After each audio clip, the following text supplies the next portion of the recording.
It is Garveyism today, Garveyism tomorrow, Garveyism forever, Pan-Africanism or perish. This is the Prince of Pan-Africanism, and I approve this message. Black power.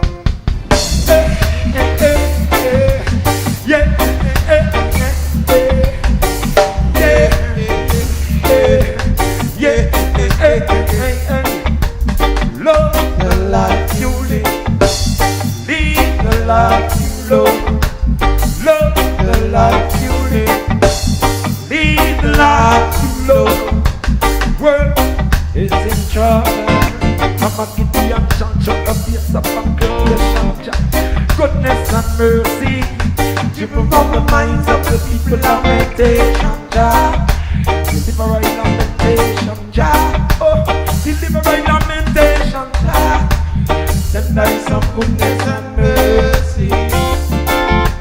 Love the life you live, lead the Peace and Black Power. Welcome to another edition of Baba TV, Every Time Fire, out here in Buffalo.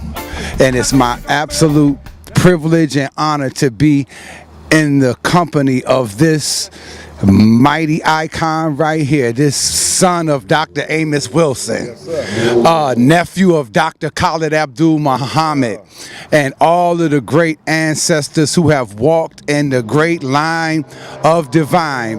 Dr. Umar, I wish I had you around back when I was a young boy coming up in Syracuse. They threw me in special ed, and you know, they said I was emotionally disturbed. It was a white woman too that did that, and you know, so, but the rest is history. I came on through that. It wasn't nothing emotionally disturbed. I just need my dad in my life to whoop my ass a little bit, and it ended up happening, and it straightened me right on out. Him together with my grandmother, the black one, who straightened me right the hell on out. That's all I needed. Dr. Umar, I heard you talk before about the religion not necessarily being the problem or an impediment for getting us to work together, or us inhibiting us from being able to practice Pan-Africanism. You said that the Honorable Malcolm X, he was a Muslim, but yet and still he was a Pan-Africanist to the core. He had two organizations, one who for the people that wanted to follow him spiritually, and another one for the OAAU. Can you elaborate a little bit further and to help clear that up for our people, please? Yes, indeed. Brother Malcolm X, the Honorable El Hajj Malik El Shabazz, in keeping with the tradition and philosophy of the most honorable Marcus Messiah Garvey, saw the need, and he had the wisdom and the foresight to understand that our religious dealings should stay separate from our political dealings, that the religious indoctrination of African people can often render our political agenda null and void, because that colorblind mentality and that multicultural mentality can affect our political agenda. So Malcolm, with the wisdom of the Honorable Marcus Garvey and the forethought and the clear thinking of Pan-Africanism, started the Organization for Afro-American Unity to deal with the political issues that were affecting Africans in America. But understanding that thirst for spiritual development and that craving for religious guidance, El Hajj also created Muslim Mosque Incorporated, as you said, for those who wanted to follow him spiritually. And what I loved about Brother Malcolm's approach, following up on the approach of the Honorable Marcus Messiah Garvey, was that he kept the political and religious separate, but still provided both opportunities for the people. When we talk about being holy means keeping the political and the spiritual together. So although institutionally the religion may be separate from the politics, in the real world nothing is separate, because the entire universe operates on oneness. But the need to keep them separate is essential, because black people have been indoctrinated to believe that their religion is the only way, that their religious creed is the absolute only way to go, and that everyone else has basically been determined to go to hell. And anytime you have someone who believes that they're right and everyone else is wrong, that's going to eat away at the unity. That's going to eat away at the solidarity. That's going to eat away at the need for us to come up with a consistent set of political principles. As Pan-Africanists, we believe in freedom of religious expression, freedom of spiritual determination. We absolutely uphold and respect everyone's right to their own way of worship for the Most High God. But at the same time, we understand the political importance of African unity in all things. When we speak of Pan-Africanism, we're speaking of an African unity in all things. That race first must be the creed that we stand for. Being African is more important than being Muslim. Being African is more important than being Christian or Hebrew. It's more important than being a psychologist or an educator. It's more important than being a Ghanaian or a Nigerian or a South African or a New Yorkian or a Philadelphian or a South Floridian. Being African race first is the only way we're going to come out of this situation, because unity demands that we consider what is in our own best interest before we consider anything else.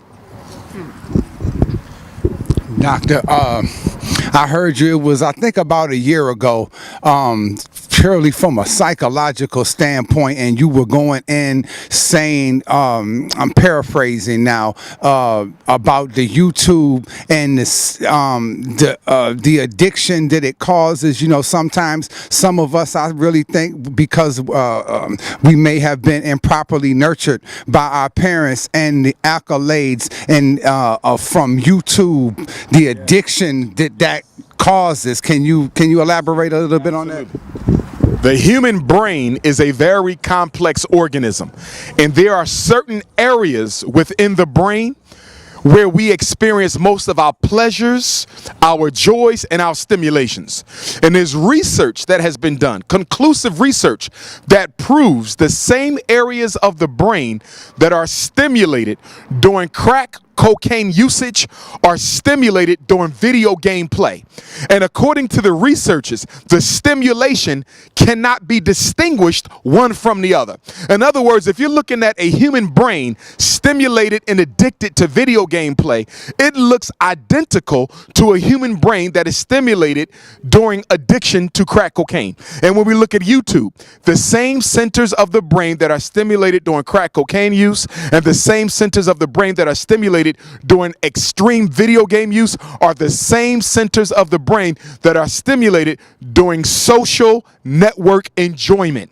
So to make a long story short, you can be addicted to social network. You can be addicted to video gaming in the same exact way that you can be addicted to crack cocaine. Now, some people may hear that and say that's absolutely impossible, but absolutely it's not impossible. I mean, think about it. A child addicted to a video game will play that video game for 24 hours straight. I've seen children go an entire weekend, almost 48 hours on video games. No food, almost urinating on themselves because they don't even want to push pause long enough to go and relieve the call of nature. They don't want to do anything else. They don't want to listen to their parents. They don't want to play. They don't want to sleep. They don't want to eat. They are on a high. They are on a video game high. The same thing you find with crack addicts. And they can become just as violent if you interrupt their addiction. It's the same thing with YouTube. It's the same thing with Facebook and Instagram. We are witnessing the birth of electronic psychological addictions in the form of social network and video games. And as a community, we must oppose that. Which takes me to another addiction, marijuana. Now, I'm a big supporter of the Rastafari movement. My Bobo Shanti brothers are my fellow Garveyites and allies in this Pan-African struggle. And I have no issues with the spiritual uses of marijuana. I have no issues with the spiritual uses of marijuana. I have no issues with the medical uses of marijuana. But I take extreme issue with recreational uses of marijuana. Why do I do that? For the same aforementioned reasons. No addiction is a good addiction. Let me say it again. No addiction is a good addiction. Not crack, not video games, not YouTube, and not marijuana. We know that cigarettes and alcohol kill more people, okay? Cigarettes and alcohol kill more people than cocaine and marijuana. And marijuana is almost totally non-fatal in terms of an addictive substance. However, an addiction is never a good thing. So what do we find in marijuana addicts? They can also lose motivation to work, lose motivation to organize, lose motivation to do the things that are necessary to sustain family and to live a good life. No matter what you are addicted to, it will disrupt your lifestyle and your life pattern. If you're addicted to marijuana, you're not going to work. You're not going to want to spend time with the family. You're not going to want to spend time with your woman. And you definitely ain't going to want to come out and help us organize in these streets and put our youth together and put our men and women together to bring about that global Pan-Africanist revolution. So I cannot support marijuana addiction because it is another distraction. Social marijuana is another distraction to keep black people high instead of organized. Recreational marijuana is another distraction to keep black people high instead of consciously thinking about solutions to our reality. That's why I cannot support it. Any addiction automatically benefits the white power structure. Ooh, powerful.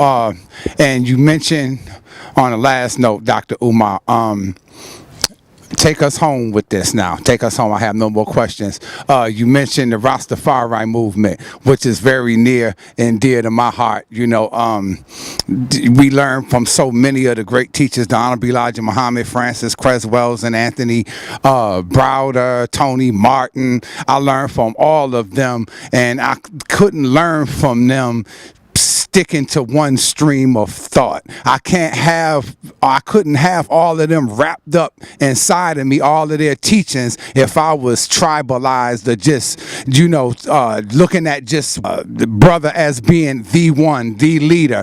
And the Rastafarian movement was one of them. I didn't know anything about Marcus Garvey until a Rastafarian. I was about 11 years old, and I used to go over to this Rasta's house. I was about 11 years in Washington, D.C., and I would sit down, and it was so strange to me because when I went in his house, I saw black people on the wall, and it was strange because I wasn't used to going into black people's homes, seeing other black people on the wall. I was used to, my grandmom had a picture of John Kennedy and white Jesus and Martin Luther King, that 3 collage with John Kennedy, she had that on the wall.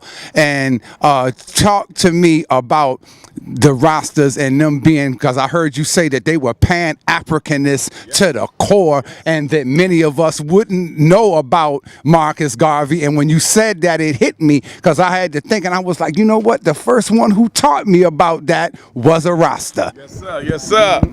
Black power, Rev. Black power. Yes, indeed, brothers and sisters. Let me say this unequivocally. Had it not been for the Rastafari movement, Garvey and Garveyism may have been lost to history.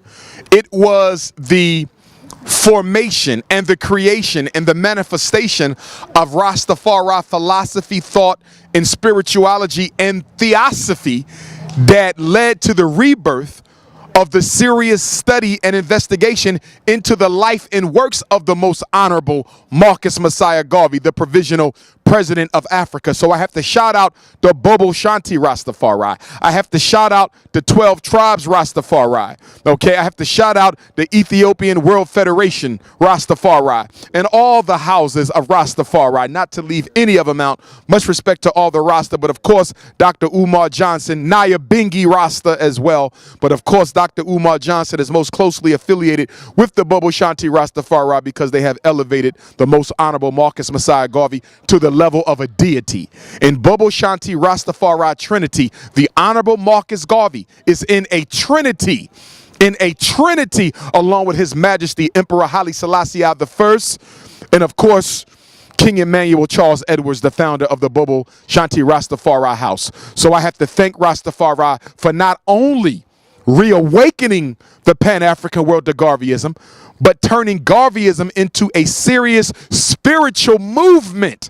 That's a whole nother level when you deify an ancestor. And the Bobo Shanti have deified an ancestor. So when we talk about God being black and the Trinity being black, There is no blacker spiritual movement than what you find with King Emmanuel Charles Edwards, His Majesty Emperor Haile Selassie, and of course the Honorable Marcus Messiah Garvey. So shout out to the roster. And I just want to say to the whole Pan-African world, brothers and sisters, I'm happy today as I stand here in Buffalo, New York, and I want to thank all the brothers and sisters who came out today. And of course tomorrow, Syracuse, New York. First visit in 4 years. My last visit to Syracuse was Black History Month 2015, where I keynoted the program at Syracuse University. So tomorrow is going to be special.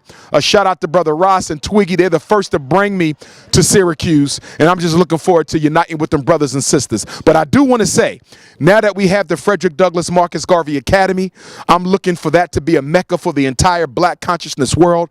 The Frederick Douglass and Marcus Garvey Academy will be the Timbuktu of nation building. The Frederick Douglass and Marcus Garvey Academy will be the Taj Mahal of Pan-African intellectualism. Brothers and sisters, we have a school for our young men and ultimately for our young women. We have a campus. The whole street is ours. 4 buildings, 2 schools, 2 gyms is going down. Please donate to the Frederick Douglass Marcus Garvey Academy. Make your checks and money orders payable to the FDMG Academy, P.O. Box 9634, Wilmington, Delaware 19809.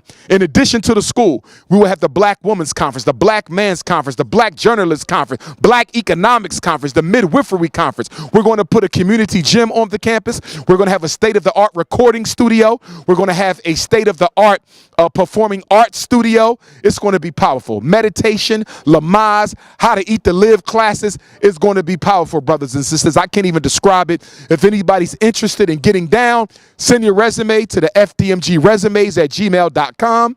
Again, that's fdmgresumes@gmail.com. All right. You can also email me directly if you want to volunteer. If you have something to offer our young men and women, please email me, Dr. Umar Johnson at yahoo.com. That's DRUMAR Johnson at yahoo.com. You can also call me 8444 Dr. Umar. That's 8444 Dr. Umar. My upcoming schedule: Syracuse, New York tomorrow, Sunday, April 7th. Cleveland, Ohio, Saturday, April the 27th. Dayton, Ohio, first time, Sunday, April the 28th. Prince George's County Community College, Thursday, May 2nd. Newark, New Jersey, Sunday, May 5th. Hartford, Connecticut, Malcolm X Day, Sunday, May 19th. Long Island, New York, July the 14th. Nashville, Tennessee, June the 23rd. Orlando, Florida, August the 31st. Jacksonville, Florida, August the 30th. Tulsa, Oklahoma, November 2nd. Oklahoma City, November 3rd. The Bahamas, November the 10th through the 13th. Brazil is coming up in November. The Zambia in Africa is coming up in October. If you need a list of Dr. Umar Johnson's upcoming speaking engagements, text me 215-989-9858. 215-989-9858.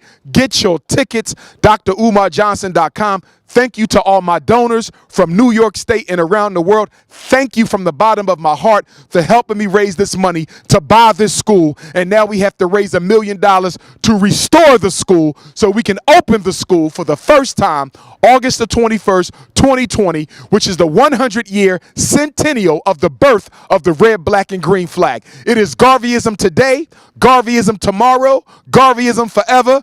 Pan-Africanism or perish. This is the Prince of Pan-Africanism, and I approve this message. Black Power.